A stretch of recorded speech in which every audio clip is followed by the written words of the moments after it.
ఈరోజు పరిస్థితి ఏ విధంగా ఉంది? మరలా పవన్ కళ్యాణ్ గారు మాట్లాడారు.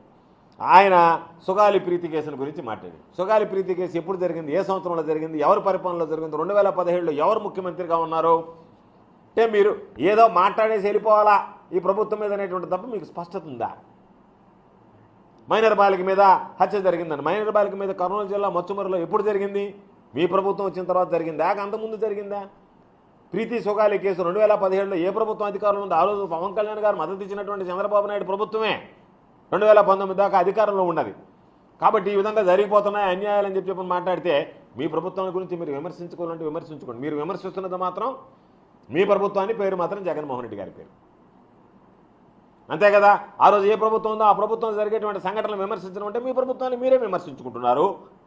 మొన్న జరిగినటువంటి మైనర్ బాలిక అంటే మీ ప్రభుత్వం వచ్చిన తర్వాత జరిగింది, మచ్చుమరిలో కర్నూలు జిల్లాకు సంబంధించి మీరే విమర్శించుకుంటున్నారు. కానీ పేరు మాత్రం జగన్మోహన్ రెడ్డి గారికి ఆపాదిస్తున్నారు. అది దురదృష్టకరమైనటువంటి సంఘటన. కాబట్టి దయచేసి మీరు తెలిసి మాట్లాడుతున్నారో తెలియక మాట్లాడుతున్నారో కాస్త చూసి విచారించి మాట్లాడండి. పేరు జగన్మోహన్ రెడ్డి గారికి మొదలు చంద్రబాబును పెట్టుకుంటే మాకు అభ్యంతరం ఏమీ లేదు.